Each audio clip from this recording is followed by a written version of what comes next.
Good afternoon, members of the media, wider listening and viewing public of Trinidad and Tobago. Welcome to this week's post-cabinet media conference.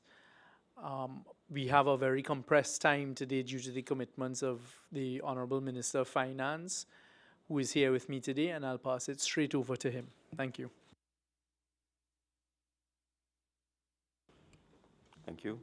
I thought it would be appropriate to address the media on two topical matters, namely, firstly, the downgrades by the rating agencies, and secondly, to see if I could clarify some issues with respect to the implementation of the property tax.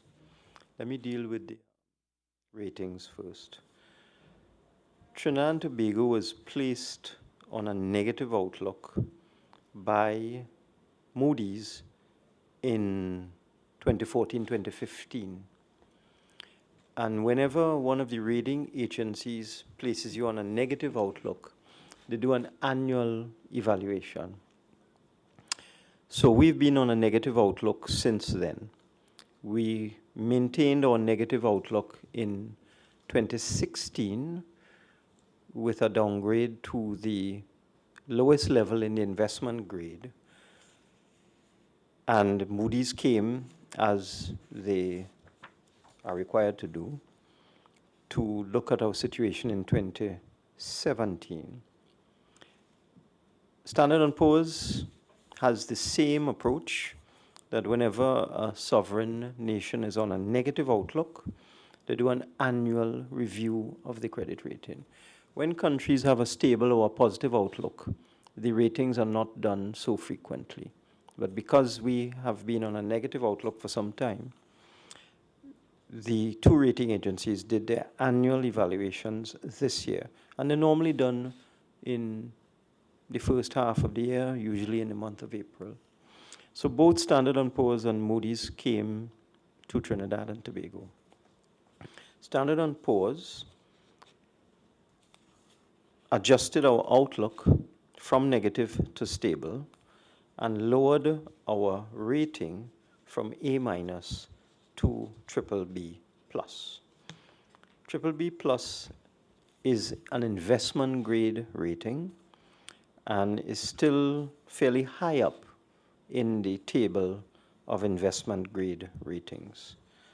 The reason why Standard & Poor's rated Trinidad and Tobago as stable is that they are of the view that the Trinidad and Tobago economy will recover, based on a number of reasons, based significantly on the fiscal consolidation work being done by the new P&M administration since we came in.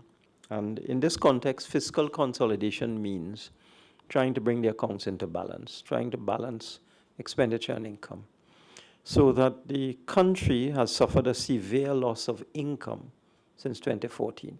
In fact, we've lost about $20 billion in income. I don't think many people understand the significance of a $20 billion loss in income. The country's income up to a couple of years ago was $57 billion per year. It's now 37. So that we have to make up that gap, that $20 billion loss in income. Right? That is an annual $20 billion in a number of different ways. One of the ways would be to reduce expenditure by reducing subsidies and transfers and just generally controlling expenditure. Another way would be to borrow, including withdrawals from the stabilization fund. And another way would be one-off sale of assets, IPOs, and so on, recovery of money from colonial life and that sort of thing, so that we have this huge gap to make up of $20 billion. It's a fantastic drop in income. If it was a company, its income went down by 40%. You could imagine what effect that would have on a company. So all of these rating agencies are looking at the huge reduction in income in Trinidad and Tobago and looking at what the government is doing. So Standard & Poor's looked at what we were doing looked at our fiscal consolidation work to reduce expenditure and increase revenue, and looked at what we're doing, especially in the energy sector, in terms of seeking to get new supplies of natural gas, which is the main driver of our economy, through arrangements in Venezuela and also arrangements with the major oil and gas companies like Shell, BP, and so on. And they were satisfied that the work the government is doing and the prospects for economic recovery were such that they could upgrade our outlook from negative to stable. But they lowered our rating from A- to BBB+, simply because of the significant fall in revenue, the loss of $20 billion. Moody's, which is a more conservative rating agency, had already downgraded Trinidad and Tobago to the lowest level in the investment grade table. Moody's looked at the same things that Standard & Poor's looked at. Moody's had a slightly different view to Standard & Poor's. They felt that if the government of Trinidad and Tobago did not slash expenditure further from what we've already done, we've cut expenditure by $10 billion per year, but Moody's was of the view that we should slash expenditure even more. And they felt that because we had not done that, that they would want to give us a Ba1 rating, which is at the top of the next level. So we are at the bottom of the investment grade with Moody's. They have now put us at the top of the next level in the table. Moody's also converted our outlook from negative to stable. Now, there are three big rating agencies in this part of the world. Standard & Poor's, which controls about 50% of ratings, Moody's, which controls about 35% of ratings, and Fitch, which controls about 15% of ratings. They are called the big three. And for some time now, I have been advised to take a look at whether we should now pursue a rating by all three of the large rating agencies. That is to say that we would now ask Fitch to rate Trinidad and Tobago. Because with respect to the Moody's downgrade, there is a view out there, if you read some of the commentary, that the Moody's downgrade was a bit unreasonable. When you look at the Standard & Poor's rating, which has us well up into the investment grade. So I have been advised, and I think this is good advice, that we should also pursue ratings from Fitch. So we'd have the three largest and most reputable credit rating agencies in the world rating Trinidad and Tobago, so that investors could get a more balanced perspective on our ratings. And I'll answer any questions that you may wish to ask me on the ratings in a short while. I'd like to move on now to property tax. With respect to property tax, the Ministry of Finance will be rolling out a communications plan starting from tomorrow, where officials of the ministry will be making themselves available to the media to answer any questions and to deal with any issues and clarify any matters that are required to be clarified. As Minister, I just want to clarify one significant issue. There are two pieces of legislation that govern properties and taxation of properties in Trinidad and Tobago. One is called the Valuation of Land Act, which has been in existence for a very long time. And the second one is the Property Tax Act, which is a law that came into place in 2009, 2010, to replace the Land and Building Taxes Act. The current initiative, which is requesting property owners to return a form, in other words, file a return of their property, giving details of the address, the purpose it is being used for, the number of rooms, and an estimate of the value, flows from the Valuation of Land Act. It is not an initiative that comes from the Property Tax Act. It's a precursor to the actual valuation itself. So in the Valuation of Land Act, property owners are required by law to file a return And when this adjustment was made, it was made in 2009, and the first return was required in 2010. And then the law said that this would be reviewed every 5 years. So another return was due more or less in 2015.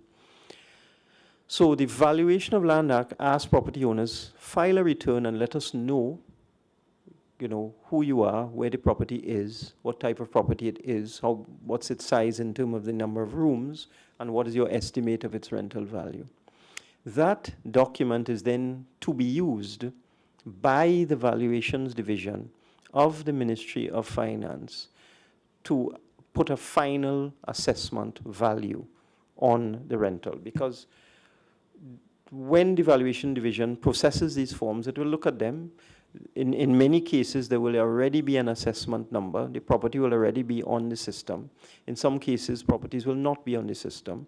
So the purpose of the forms is to assist the valuation department to put a value on properties, which is then going to be inserted on a notice, which is then sent to property owners, telling them what the assessed rental value of the properties is, and informing them of the requirement then to pay the property tax, which would be, in this case, the first instance, 3% of the assessed rental value.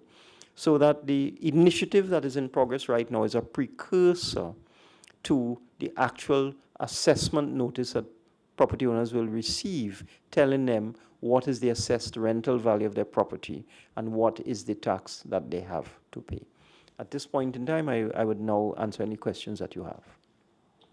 Minister, how would you respond to the claims from the opposition that this tax is unconstitutional to begin with? And secondly, could you give us an idea, given that May 22nd is the deadline date for submission of these forms, how the actual process is going? And because some people seem to believe that May 22nd is a bit too soon, and the amount of documents that they're required to submit it might not be able to make it, and there's concern about penalties of, I think, about $500 or so being paid for non-compliance. So could you address these issues? Well, actually, that penalty has been in existence since April of 2010. If you're going to read the Act, it says that property owners are required, this is the Valuation of Land Act, that these returns were required since April 2010, but that Act was never enforced. The question of documents, that is obviously something that needs to be properly clarified. Those documents are simply required to assist the Valuation Division to identify the property. They are not mandatory.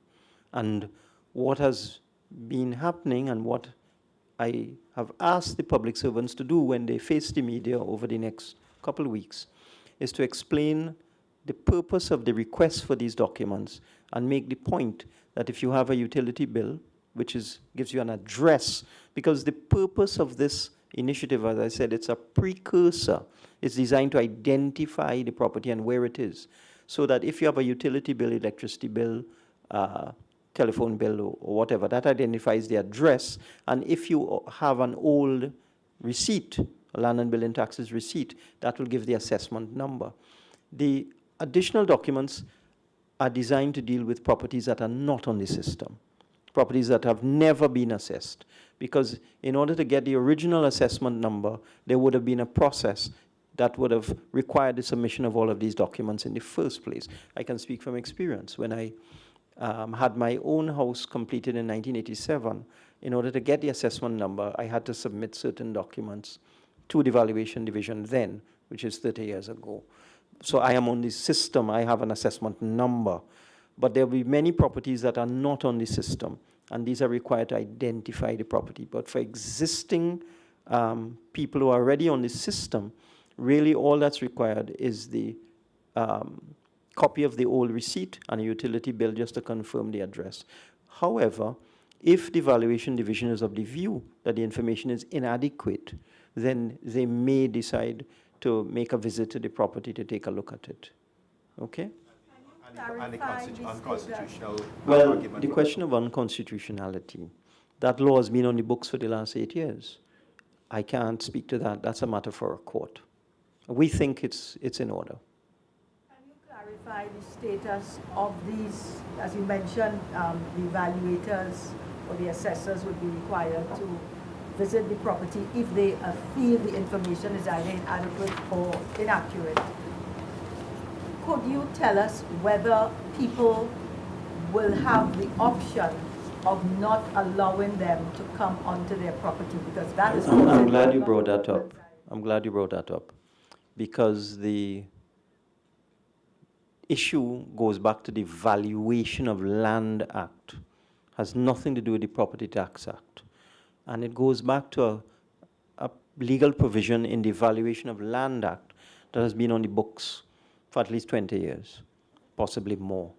And in that Valuation of Land Act, if you look at section 15 of the Valuation of Land Act, you would see that if the Commissioner of Valuations thinks it is necessary to visit a property to inspect it, the first thing the Commissioner of Valuations has to do is to seek the consent of the owner.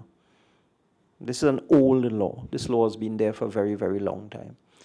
And the second thing they do if the owner does not consent is that they give the owner notice, 48 hours notice, that they're coming to visit the property.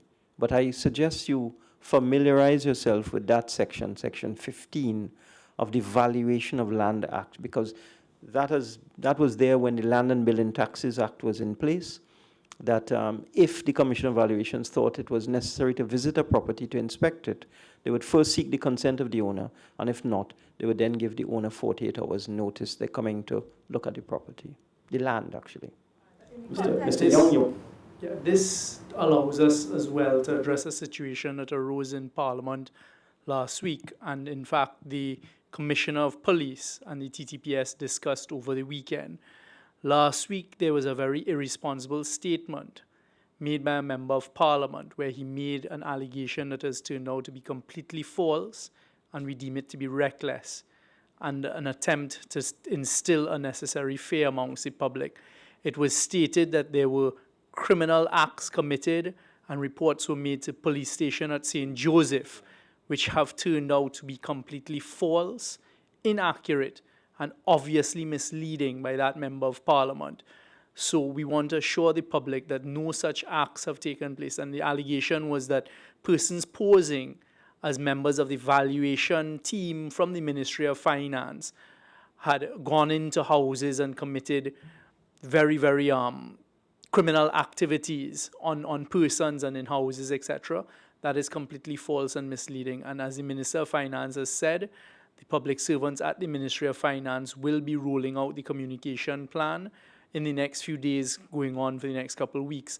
And as part of that, they will identify to us, the members of the public, what are the types of identification that you must look out for if you go through the process that the minister has so carefully told us about, which would include a 48-hour notice, etc. So there's no need for fear by the members of public that this could be used for criminal activity, etc. I also want to make the point that this provision in the Valuation of Land Act has been in existence, as far as I know, since 1970, before the Republican Constitution was brought into effect. And it's a little used section of the Act. I personally am not familiar with any instance where this section 15 of the Valuation of Land Act has ever been used by the Commission of Valuations, but that is the legal provision, the legal mechanism that is contained in this Valuation of Land Act that allows the Commission of Valuations or a designated representative to ask an owner, can we inspect your property if it's occupied, or give 48 hours notice to the property owner that they're coming to look at the property. But you understand in the context of the crime situation and all Yeah, of that. definitely, and I want to make the point that we are a long way away from this. The impression that the opposition is giving is that this is happening now. It is not. All that is happening now is asking landowners, property owners, to comply with the Valuation of Land Act, which is submit a return. Let us know where your property is and who the owner is and how many rooms it has and so on. We are far away from a situation where the Commission of Valuations will want to start entering properties and inspecting properties and so on. after this, a lot of assessments will be done. After this May 22nd period, a number of assessments will be done based on the data already in the system. It is obviously going to take a little longer, might take quite a lot longer for new properties, because there'll be no record of these properties in the system. So that the valuation division will start first, obviously it's only logical, with the properties that are already on the rolls, already in the system, already have an assessment number. And then you start to, what they call, populate the rolls with all of the other properties. It's estimated that out of the 400,000 residential properties in Trinidad and Tobago, households, let's call it households, out of the 400,000 households, less than 200,000 are on the assessment rolls, the valuation rolls. So there are at least 200,000 households, homes, dwellings outside there that are not in the system. That obviously is a longer exercise to populate the rolls with those properties, so that it is only logical that we begin with the ones that are on the system. I might also note that notices have not yet been sent to owners of commercial properties, industrial and agricultural, because again, we have to do this thing in stages. So the valuation division is beginning with residential properties, asking owners to send in your return and let us know who is the owner of this property and so on. Then assessments will be done. Then a notice is sent to the owner, giving him a particular period of time to pay the tax. And then, of course, there's an appeals process, a process to object and go through a system if you don't agree with the valuation that has, the assessment notice has been sent to you. So we're at stage one, which, as I said, is just a precursor to the valuations of existing properties, which will then be converted into notices, which will be sent to property owners, and then they have a period of time to pay the tax or object, as the case may be. So how do you all intend to enforce compliance for all the persons that are not on the system and who may choose just not to submit? Well, there are many records in Trinidad and Tobago. You have the Election and Boundaries Commission voters list, which has a record of virtually every house in Trinidad and Tobago. You have aerial photographs. You have TSTT records. You have TNTech records. You have WASA records. So it's not to say that there are not databases. There are copious, comprehensive databases of every single property in Trinidad and Tobago that is connected to electricity, connected to water, to a landline by telephone, and then there are aerial photographs. So that when the first batch of returns come in, these will be matched against the records of the utility companies and the aerial photographs to see which properties owners have not sent in their returns, and then the process will begin to determine the status of that property and take it through the system and so on. Okay, does that explain, does that answer your question? Okay then. Will provisions be made to protect renters of homes from landlords who may want to excessively raise their rent and then blame it on property tax? Well, unfortunately, the state cannot get involved in what is essentially a private contract between a private individual and a private landowner. But one of the consequences of this process that you might not have thought of is that the landlord now has to declare what the rent is, so that if the landlord declares a rent that is not consistent with the actual rent you're paying, there'll be a problem. So you may actually find some rents might go down. Because the person, no, but you see, as we compile the database, because the package of legislation allows renters to get into the system to certify what they're actually paying and what they're not paying. You see, there will be many landlords who are collecting rent and not declaring it. They don't pay tax. They operate outside of the formal system. Now that it has to be formalized, you may find that some landlords may be a little careful about the rent that they charge, because they're going to have to pay property tax based on the rental. And the other thing, one of the benefits that was made known to me yesterday, I hadn't thought of this before, was that by paying property tax, you can cement your ownership of the property. because some people are afraid that somebody else may come and claim their property and so on. But by paying the tax, I mean, in my own constituency, a lot of people come to me and tell me they've been paying tax on a piece of land for a long time, and they now want to convert this arrangement into ownership, so that it's a sense of security. If you're in a formal system where you're paying property tax, it cements your ownership of the property. It's an interesting perspective that was given to me yesterday by a friend. Some people were saying they were comfortable with the idea of having to provide copies of their deed. Well, as I said, it is not mandatory. And if people are uncomfortable, I would suggest, they do whatever they are comfortable with, but if they don't provide sufficient information, then that will lead to a visit. So if you want to avoid a visit, then I suggest people provide as much information as possible. If you just send in a blank piece of paper, you don't send it in at all, then a visit will inevitably occur to see what type of property it is. Farmers who have built commercial properties say they will not given town and country approval before building, or they do not have house plans. So how will these be evaluated? Well, you see, you're bringing up a very interesting complication there. Because you're saying that a farmer has told you that, no, I mean, it has to come from somewhere. So a farmer has told you that they put a commercial building on agricultural land without approval, and they're wondering what would happen. I'm sorry, I can't answer that one. That involves a lot of agencies, including Town Country Planning, Regional Corporation, Environmental Management Agency.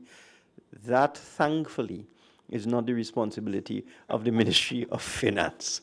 We're just trying our best in this the reason why I open with the downgrades, things are tight, We have a $20 billion gap in financing. And Trinidad and Tobago as a country has less money available to it now than it has had for a very, very long time. Things are tough. So we have to look for alternative sources of financing. I know people don't like property tax. I am all vexed with myself because I had to pay, so I vexed with myself. You hear calypsos like that? I am all vexed with himself, that himself has to fill out the form and pay the tax. I don't like it. But this country is in a very difficult position, and we need everybody to contribute to the revenues of the country. And unfortunately, this is one of the measures that we must continue with. We're going to try and make it as simple as possible, as easy as possible for people, and as humane as possible. There are provisions in the Act that allow for people who are in an impoverished condition to apply for a deferral. And in fact, I'm looking at that to see whether we should convert that deferral into a complete waiver. Because the way the Act is written, it gives you the impression that it's deferred for the lifetime of, let's take elderly people living in a house in Woodbrook, for example, where they're on fixed incomes, they're on pension, they can't pay the tax and so on. That person would in all likelihood qualify for a deferral, but the impression is given that if they then gift that property to their children, the person inherits it, they are then liable for all of the tax that was never paid. So as we go along, these are things that we'll be looking at to see whether, in fact, you should burden somebody with that liability coming forward. But it's a complex issue. These are not simple problems, and there are no simple solutions to them. The other thing that we're going to look at, because for the first time we're going to be valuing plant and equipment, machinery, collecting tax on it, let's put it that way. For the first time we'll be collecting tax on plant and equipment and machinery. We have to look at it. We have to look at the percentages. Look at the 3%, the 5%, the 8%, and so on. As we go along and we see how much revenue we're collecting, whether these percentages are appropriate, whether they should be reduced. I don't see any reason why they should be increased. But I mean, it's things that we need to look at as we go. But this is the law, where it's 3% for residential, 5% for commercial, 8% for industrial, and 1% for agriculture. And particularly on agriculture, I was told by a colleague yesterday that the president of the PSA was on radio saying that farmers will have to pay $60,000 a year for 1 acre of agricultural land. Now that's absurd. I didn't hear it myself, so I'm just repeating what I was told. But if such a thing was said, that's absurd, because the rental value of agricultural land is going to be extremely low. It's going to be a few dollars, and then you take 1% of that. So if somebody is renting an acre of land for agricultural purposes, I have no idea what the annual rental might be. I mean, just throw out a figure. Let's say $10,000, and you take 1% of that, you're coming up with $100. You know, so, and that's the actual tax. So that there's a lot of misinformation outside there. There's a lot of fear-mongering, there's a lot of scaremongering, and that is why I have tasked the public officials in the Ministry of Finance, get out there and hit the road for the next 2 to 3 weeks and try and deal with a lot of the misconceptions that are outside there. Misconceptions like the government will come and seize your house. We haven't even got to the point of an assessment. And when you look at the provisions in the Act, there's a long, drawn-out process over a period of years with appeals tribunal, and all of that built in. Those safeguards are built in to prevent that sort of thing, that only after you've gone through this thing maybe for 10 years, where you have a very recalcitrant property owner who has a huge property and just refusing point blank to pay tax for 10 years, then the legal process steps in, and then it goes to court, and then you have to go to the, you could appeal, and go to the Court of Appeal, and so on. It could take a very long time. So that for anybody to suggest that within a couple months the government will come and seize your property, that is just fear-mongering, and is one of the things that are outside there that just not correct. And let me just say one final thing. I went to Parliament and I pointed out that the Member of Parliament for St. Augustine was paying $17,000 a month for his condominium in Florida, and yet he was opposed to paying $1,700 a month, 1/10 in Trinidad. And I did that to show the level of political hypocrisy. But there's another thing I want to say. I saw the Member of Parliament for St. Augustine saying that public servants sabotage the efforts of the People's Partnership government to repeal the Property Tax Act. And I'm saying now, without fear of contradiction, that is a lie. And I'll tell you why it's a lie. The People's Partnership government brought legislation to the Parliament to repeal the Property Tax Act. And it lapsed because on close examination, it was determined that that piece of legislation that they brought to reintroduce land and building taxes and repeal the Property Tax Act was 10 times more draconian than they claimed the property tax was. So the People's Partnership brought legislation.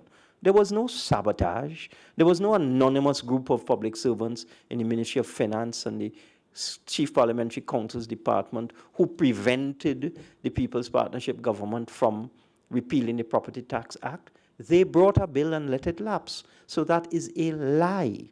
And I am saying that outside. I'm not saying that inside.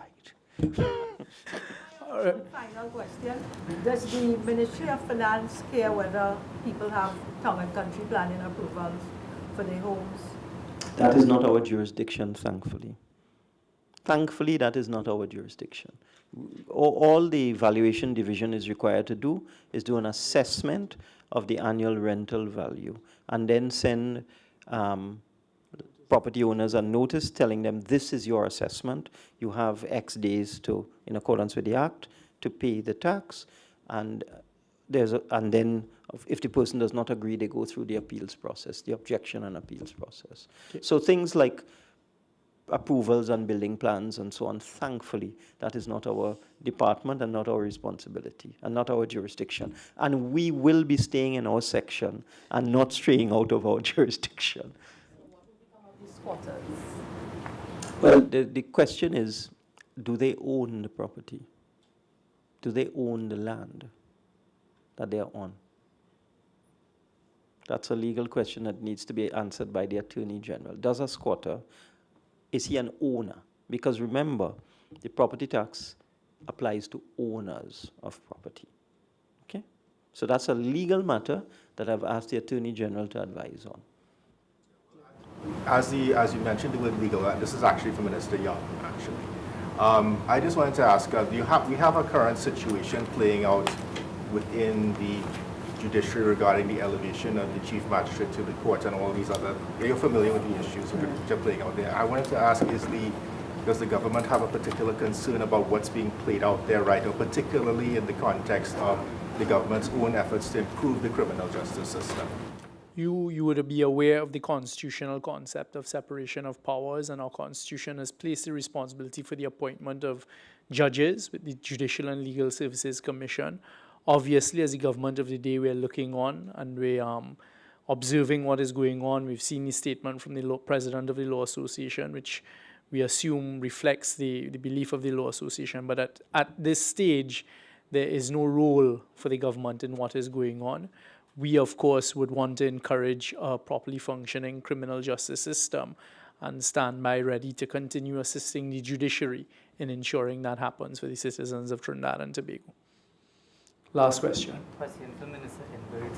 The $500 fine that you said was under the Valuation of Land Act, but it was never enforced. Will it be enforced now? Well, there are two issues there. I am not aware of any instance where the Commissioner of Valuations has initiated a process for that fine. But you have to understand that fines are imposed by the court, because that's a summary offense. So that would go to the magistrate's court, and the magistrate will have to determine whether the conditions exist for the payment of that fine. So I just want to make it clear that the Minister of Finance is not going to fine anybody. Neither the Commissioner of Valuation is going to fine anybody.